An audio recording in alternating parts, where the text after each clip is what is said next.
Welcome to Honey Bee. Don't forget to like, subscribe, and hit the bell.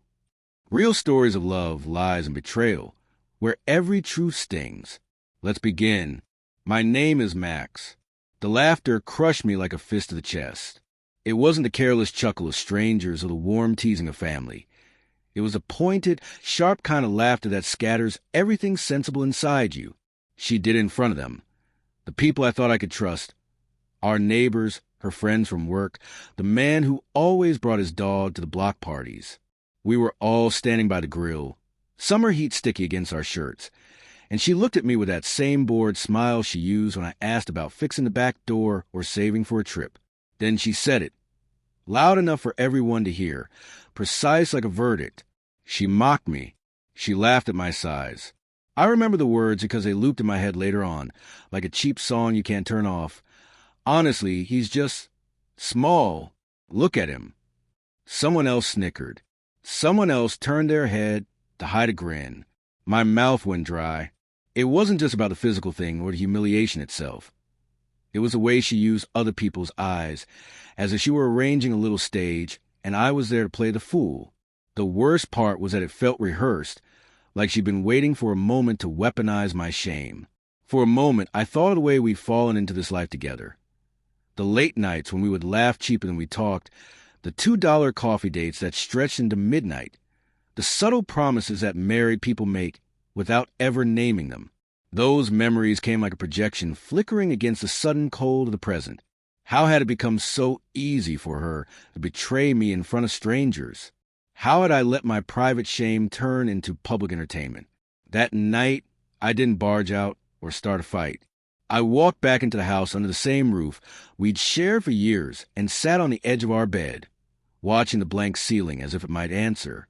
My hands trembled, but it wasn't the violent shaking you'd expect from rage.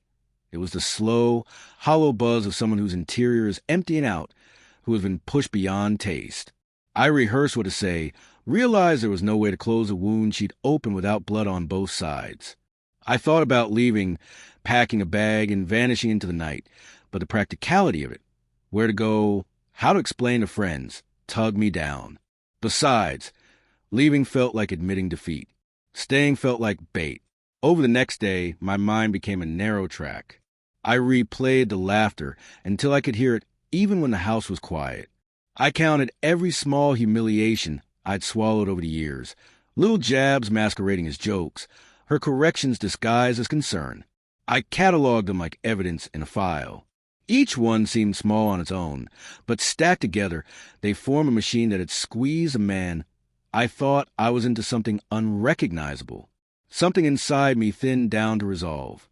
I would answer her, not with words that would die in the air, but with a move that would match the scale of her public mockery.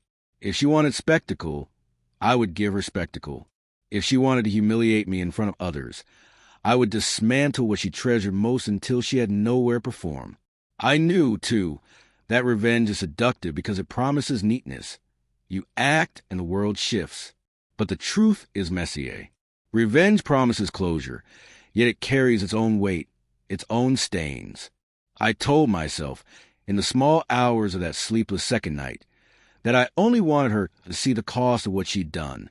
I wanted to make her feel the exposure she had placed on me. I wanted her to taste the publicness of what she'd given me. On the second day, I started to pull threads. I watched her routine like a hawk, noting the time she left for work, the people who texted her in the evening, the places she retreated to when the house felt too small for whatever secret she kept. I skimmed through the contents of drawers when she wasn't home. Nothing salacious, nothing that screamed betrayal, but little things that told a story. Receipts from restaurants she claimed were business dinners, an email printed and forgotten from someone who signed with a nickname I didn't recognize. Photos she had hidden away in the attic frame. Not all of it was damning. Much of it fed my imagination like kindling. My imagination, of course, was doing the heavy lifting. It painted scenarios more vivid than reality often is. On day 3 days after the laughter like a sentence, everything snapped into place, as if my anger were a clockwork finally wound. I was not a planner by nature, but a single thought settled in and simplified everything. If she tore me down in public, I would tear down what she had built and cherished. The idea wasn't purely physical. It wasn't just about things. It was about the safe life she had come to rely on, the friendships, the reputation, the image. To ruin someone's life is taut and terrible, but the metaphor felt satisfying to me then. I wanted her to lose the defenses she used to make me the butt of jokes. I began with the small assaults on her persona, the ones that could be done quietly. I collected evidence of lies, mismatches between stories she'd told and reality. I reached out to the few people I suspected had seen the earlier cracks in our marriage. Conversations were awkward. Some people refused to talk. Some said nothing that could hurt her. But one person, an old friend of hers from college, had kept a box of memories and grudges. And when I mentioned a party, his face tightened in a way that told me everything I needed. He handed me old emails and photos that showed she was far from the saint she presented to the world. Details that would be embarrassing when stitched together. Stories about affairs, small deceits about career moves, the way she had gaslit people to stay on top. It wasn't a single smoking gun. It was a pattern. Patterns, in the public imagination, can become convictions. I knew I could have chosen to expose these things in a measured way. I could have sat her down in a room full of witnesses and read the ledger of her betrayals like a courtroom clerk. But spectacle had already been set by her. She had chosen to dance on my shame. To match her show, I needed a performance that would render her image irretrievable. So I planned not just to reveal, but to obliterate, to make sure the people who laughed would have cause to change the tone of their laughter. I would dismantle the scaffolding on which she stood. That afternoon, I began to carry out steps that would leave her exposed. I printed documents, copied messages, and photographed old letters. I built a narrative that was ugly and precise. Each piece of evidence fed into the next until they formed a mosaic of duplicity. Then I posted, not to some faceless social feed, not in the scattershot way of angry people online, but deliberately, surgically. I emailed photos to her colleagues, sent pages to contacts that mattered, left anonymous packages where she couldn't ignore them. I didn't write long letters explaining everything. I let the evidence speak. In the quiet moments, as the emails left my outbox and the packages were collected by couriers, I felt a dull relief that mixed with a creeping cold. I had turned from a wounded man into an architect of ruin. As evening approached, the public unraveling began. Her phone lit up with messages that started polite and then sharpened. A few calls came in that ended quickly. At first, she stared at the screen with the kind of puzzled concentration people reserve for a device malfunction. Then her features changed, confusion, then incredulity, then rage, and finally a fear I had seldom seen. Fear wasn't pretty on her. It made her mouth small, her eyes dart like trapped birds. She accused me. She ripped the house apart looking for cameras or evidence of my meddling, shouting until her voice was raw. People knocked at the door. Some neighbors wanted to make sure everything was okay. Someone asked me if I'd seen her keys. Her friends called, shaky, asking questions that needed answers. Her career, the things she'd polished and paraded, sputtered in the background as HR inquiries began to circulate. She told me, in a voice made of glass, that I had gone too far. I had gone too far, and I knew it. But in the shuddering stillness of the kitchen that night, while she packed a bag of things with hands that trembled not with the kind of anger that clears a throat, but with the kind that knows nothing clean will come next, I felt both vindicated and sick. Revenge had done its work. The laughter that had tied me down had been replaced by whispers about her. The balance shifted, but the cost was immediate and brutal. The house no longer felt like a refuge for either of us. It smelled faintly of burnt coffee and the faint metallic tang of fear. I kept thinking of the way our lives used to be soft with small pleasures. Now everything was jagged around the edges. I had wanted her to feel exposed, and she did. But exposure is a two-way glass. I had invited the world to look at us, and the world had obliged. Sleep came in short stabs that night, if at all. I dreamt of flames licking at the photos on our mantel, of the faces and the pictures twisting into masks of accusation. When morning came, there were consequences I had only imagined in the abstract. A voicemail demanding answers, a truck from the office to collect work materials, messages from people who had once nodded politely at us in grocery aisles now asking if we were splitting up. She left that day with a suitcase and an expression that carried everything between rage and numbness. She didn't look back. The house felt too big for me then, like an empty theater after the final act. My victory, if it could be called that, tasted like ash. In the quiet that followed, reality began to carve out its own shape. The shockwave I had set off didn't just touch her world. It rippled outward and came back to me. News travels fast when humiliation and secrets are involved. People took sides, and each choice left a new wound. Some of my friends sent messages of support. Others sent taciturn silence that felt heavier than condemnation. Her colleagues were blunt in private and cruel in public. Her parents called long, halting conversations that were mostly performed for an audience over the line. I watched as the life we had built, reputation, small alliances, the kind of social credit you don't notice until it's gone, began to unravel like a cheap sweater. I kept telling myself, this is justice. This is balance. She'd done something that could not be erased by an apology or a simple conversation. But the line between justice and vengeance had blurred. I had crossed it. The realization unfolded slowly, like a bruise blooming under skin. Then came the more visceral act, the one that had been gnawing at me in private and finally forced me to the edge. I didn't start with fire in my hands or a matchbook in my pocket. What burned first was a catalog of tokens she had used to create our perfect picture. There were framed awards on the wall, certificates that glittered with nice fonts, letters from people who praised her for being reliable and clever. There were trinkets from vacations she insisted were important for us to experience. I gathered them not because I wanted to destroy physical objects, though that impulse was part of it, but because each item represented a story she'd written about herself where I was a background prop. In my mind, shredding photos and tearing certificates could topple the scaffolding of her image. It was cruel, childlike, and terribly satisfying in a single, viciously neat way. When I carried boxes of these items out the backyard, I didn't think like a criminal planning arson. I thought in snapshots, paper turning to ash, images vanishing. I thought about the theatrical quality of it, how fire erases and entombs all at once. The temptation to make a spectacle of it again, to give her another public performance, was enormous. But I told myself it would be private, a small séance of closure, the way someone might burn a letter to an old lover and feel lighter afterward. I stepped near the pile and watched as the edges blackened. There was no triumphant roar, no cinematic confession. The first crackle was small and ordinary. Flames took to the paper with a hungry whisper, and the heat licked my hands though I hadn't touched them. For a while, watching the fire felt like watching water fall from a faucet. Hypnotic, cleansing, indifferent. As the photos curled and the ink smoked, I felt something else too, an unease that darted like a fish beneath the surface. You learn quickly that some acts leave permanent debris beyond ash. The smell of burning paper clung to my clothes and hair long after the last ember surrendered. The flames had done what I'd intended. Those tokens no longer existed. But the act had consequences I hadn't fully measured. A neighbor saw the smoke and, alarmed, called the fire department. By the time the firefighters arrived, the blaze was out, small and contained, but investigation-minded souls are persistent. I had to explain myself. I lied at first. A symbolic gesture, I said.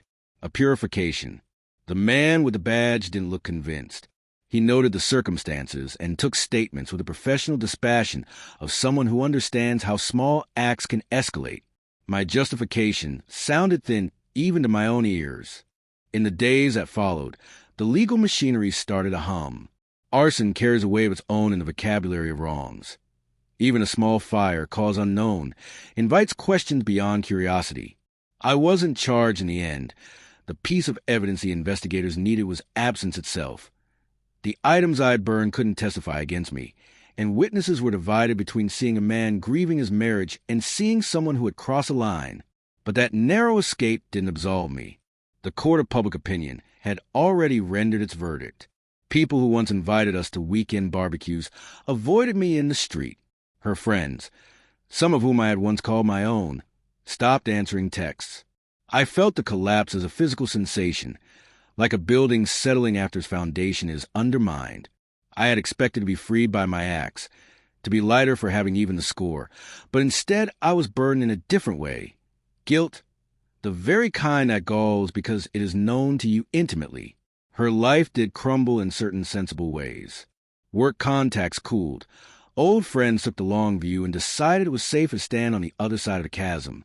She lost more than a few privileges overnight, but she also lost a kind of innocence that can't be returned. There was a softness gone from her laugh when I saw her after the smoke cleared, a hard edge that cut like frost. She'd been stripped of the performance she'd used to flame me, and the naked person beneath was someone new, broken, raw, and furious. I thought for a time that seeing her suffer would vindicate me, but instead it revealed something unwelcome.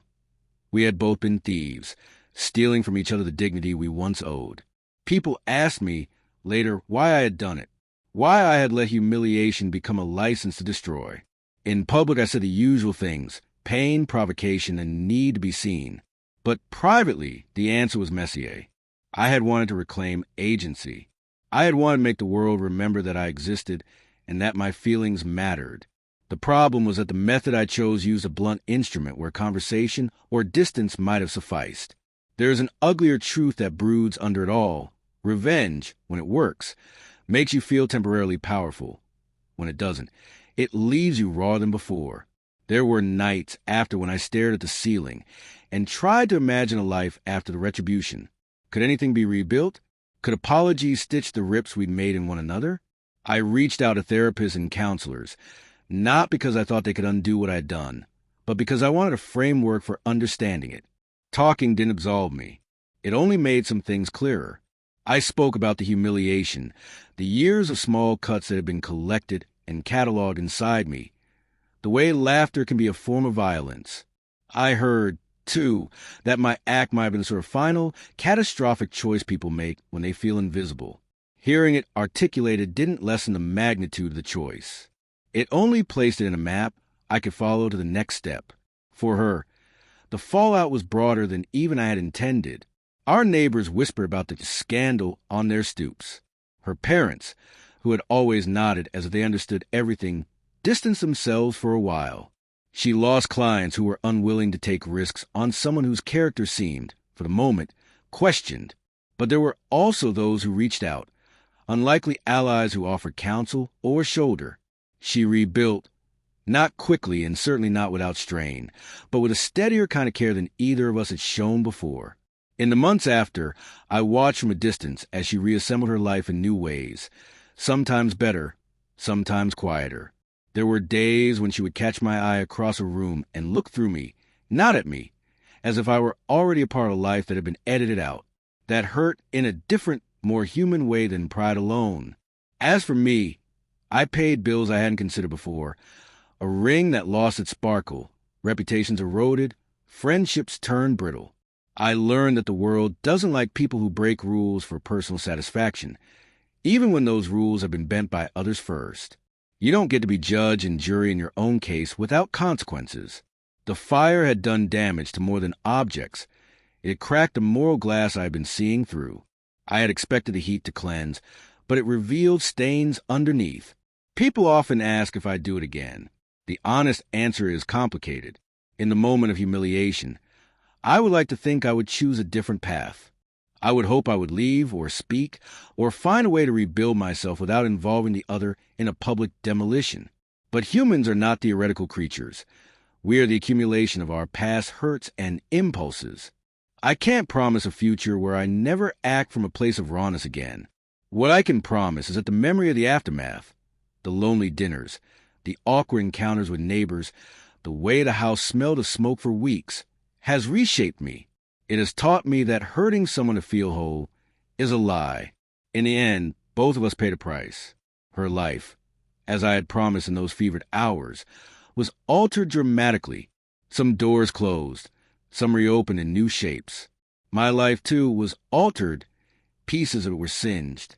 The people around us adjusted their relationships and their judgments in ways I still don't fully understand. I sometimes wonder which was worse for her, the public exposure or the private realization that she had hurt someone who loved her enough to punish. I wonder which was worse for me, the feeling of being seen or the way I saw myself afterward. There's no neat moral to be handed to anyone who asks. Revenge is not an equalizer. It is an amplifier. It turns small humiliations into headlines in your own life. It teaches you about the depths of your own capacity to harm. If there's any lesson I want to leave with, it's this. When you are humiliated, the first impulse to strike back to make the world see is understandable, even human. But the choice of how you answer that impulse determines not only how others remember you, but how you remember yourself. I burned down parts of her life, and in doing so, realized that I had burned down parts of mine, too. The ash left behind was not a monument to victory, but a quiet, permanent reminder that some things, once destroyed, cannot be unmade.